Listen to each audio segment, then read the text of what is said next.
Yan po, isang maulan na hapon sa Dait Camarines Norte. At welcome po kayo dito sa ating channel, Mr. J, the PWD. Ang taong may kapansanan, pero may pangarap sa buhay.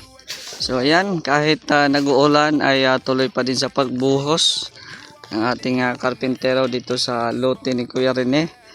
Siyempre, nag-order din tayo ng panibagong materyales, panibagong buhangin. Yan po. Kasi wala na tayong buhangin dito sa area ni Kuya Rene. Yan. So kahit maulan din ay sugod pa rin yung anong tawag dito, Kaprom-de? Yung mo? Sasakyan mo? Chariot. Chariot. Akala ko ano yan? Pick up. Pick up. Grabe, hindi ko naputol yung gulong niya doon. Oo. Ang inilagay na tornilyo, alam mo kung saan na? Ano? Pag-tinwheeler na yan. Wah, Sharo kakalas pa. Oo, para din ako. Kaya nga eh. Ilang araw din yan na ano doon. Tatlo. Yung araw, patay negosyo. Pagtay negosyo. Kaya ngayon kahit maulan, arangkada. Oo, bawi tayo. Oo. Ayan, dito na sila nagbubuhos. Ayan o.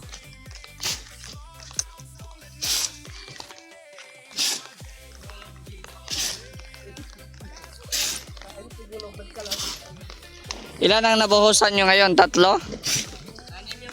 Ha? 6 daw, 6. Oh, 6. Ang alin? Ay, ito pala. Ito pala. 1, 2, 3, 4. 5. Ayan. May nabuhusan na po sila dito. Ayan. Kahit na maulan-ulan. So, ano natin yung iba pang materialis dito. Ayan, mga kahoy. Gawing forma pang-anim ito. Pang-anim na poste. Tapos yung ating semento. Ay, madami pa. Ayan. Dito pala si Tommy ah. Hinair ka na dito, Tommy? Hinair ng labor si Tommy. Ayan. Ha? Oo.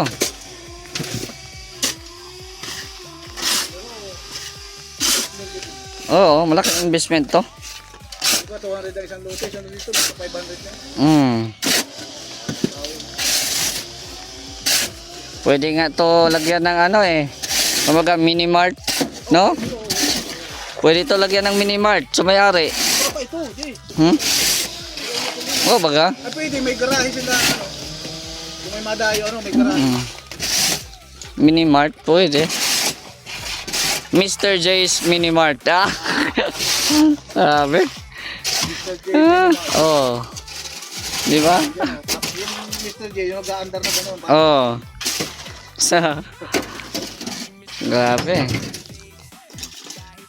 Pwede. Kung dumating ka dito, dumaming bahay. Oo.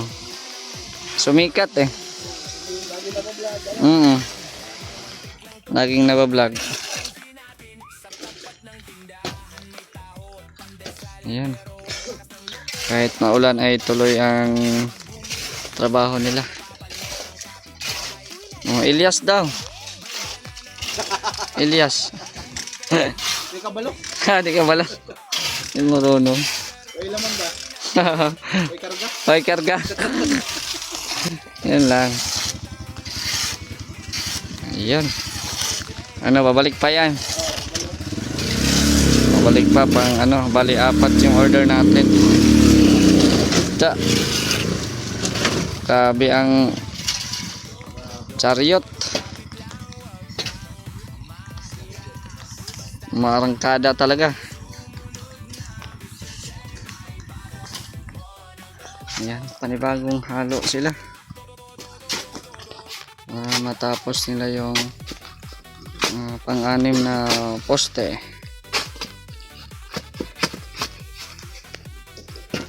Ayan.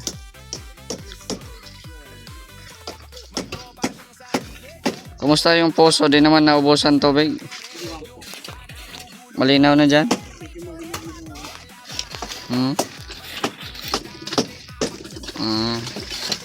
Malinaw na.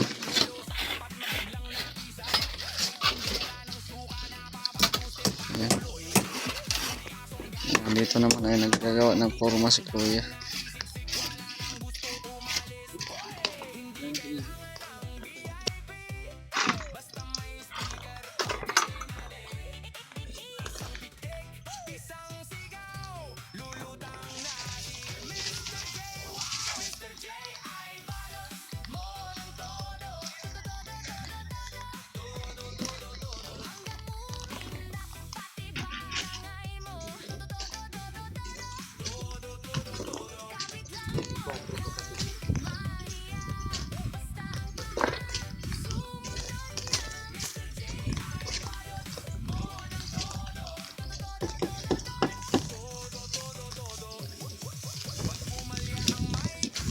Ayan po.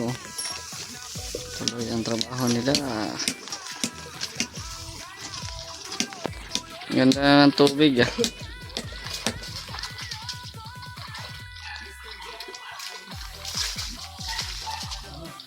Ayan, nagbuhos sila po.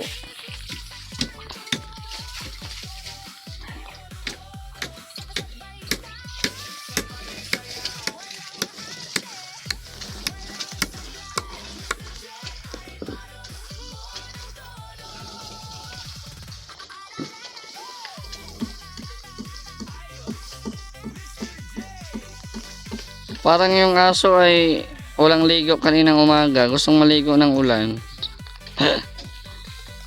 Aso mo yan, Tome? Si Max pala yan.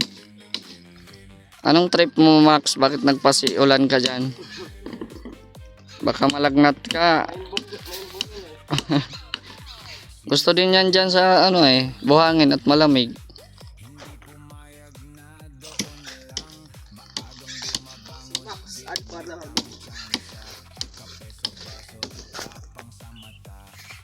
Yan na. Ano sila ng pamoste. Nila ilalagay sa tabi nila Derek.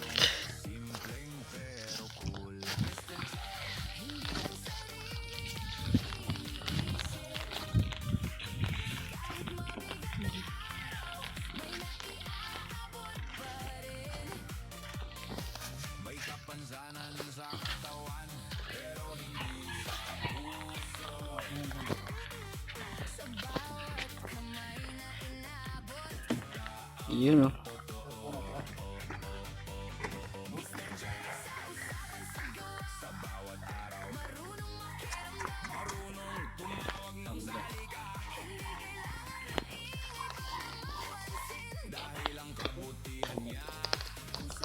Makas ang ulan ah.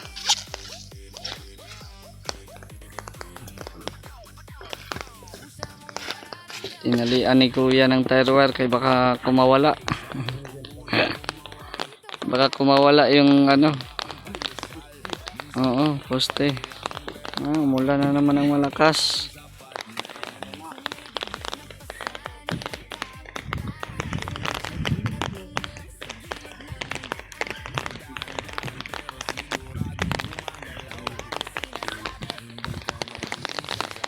Uy Max, masilong ka. Oh, dito pati sa tabi ko magganon.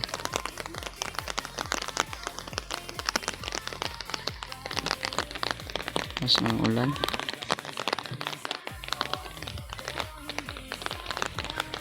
So, ayan po, ito po yung update po dito ngayon. So, mga na lang. Kung 6 ang mapustihan nila ngayon, so mga 7 na lang ang sobra. So kaya na yan bukas nila tapusin yung 7, no? At tamang-tama Sabado bukas. Kaya magpapasahod na naman tayo sa kanilang pakyaw, no? Kasi pakyaw po ito eh. Pakyawan po ito, kaya bukas tayo pag natapos nila lahat ito, so mag full payment tayo bukas sa pakyawan. Ayan. So kahit maulan ay tuloy pa rin tayo sa pag-monitor dito sa mga pinapamanage sa atin ng ating mga minamahal na viewers na si Kuya Rene at si Ate Bertos. Yan. Yung bahay naman ni Ate Bertos ngayon ay wala pong trabaho kasi nga po ay maulan. Magkakabit sana sila ng insulation, kaso nga lang ay maulan, no? Para pagkatapos sana ng pagkabit ng insulation ay mag-start na magbubong.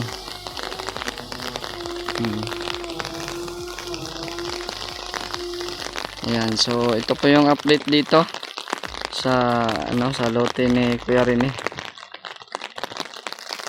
At ayun po, basa na naman po ang lupa.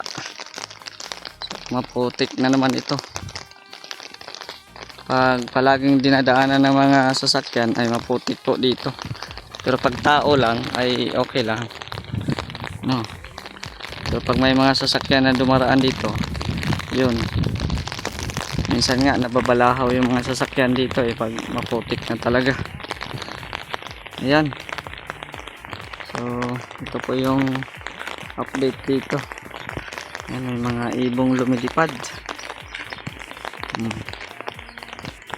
Nalagyan na po yan ng ng gutter sa likod. Uy, ang daming ibon, oh. May bago na silang tambayan ng mga ibon. Ayan, nalagyan na nila ng tire wire para sana ilagay sana yung insulation. Kaso nga lang ay maulan, no? Kaya di sila makapaglagay. Ayan. So okay na po yan dito sa harap. Kulang na lang dito ay waterproofing dito sa taas. Ayan. Tapos ang dito ay tapos naman i-waterproofing. So doon naman sa taas ang magpalitada. So ayan, another day, another update po tayo. At ito na nga po, meron na po siyang bubong. Nalagyan na po ng bubong po dito. At ayan, ayos na, maganda na. May yero na siya. Ayan, at nakabit na din po yung insulation yan. Yan yung mga insulation. Yan na po. Ganda na siya at tuloy-tuloy na yung trabaho dito sa loob. Kasi meron na siyang bubong. Sir, overtime na namin ito. Ayan, ha? Overtime namin ito. Ay, ano nyo, ikabit nyo yung flashing? Oo, ayan. Ito na yung flashing pala. Dumating na din yung flashing. So may balance pa tayo sa hardware. Mamaya bayaran natin. Yan. May bubong na. Hindi na mangangamba sila pag maulan. Natago-tago. So ngayon ay dito muna sila sa baba. At sinusukat ni Louie yung sa CR para pasintadahan. Habang si Kuya Jerso naman ay focus dito sa beam. Yun. Asan na yung isang labor? Hindi pumasok? Mamay daw, sir. Pinunta na rin. Banda dito sa kanila.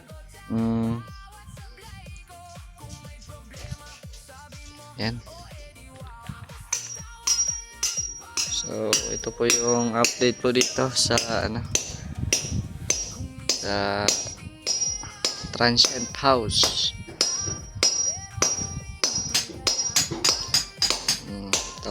Tapos makasintada sa CR, papalitada na dito.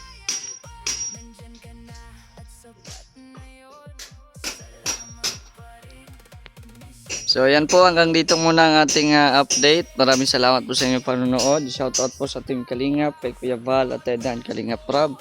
At pakisuportahan po ang ating kasamahan sa Mindanao, Vendor TV Vlog, Jason Katambay, Boy Burangot, at syempre ang ating kaibigan dito, nakasama natin dito sa bahay, Saldi Boy Fishing Vlogs.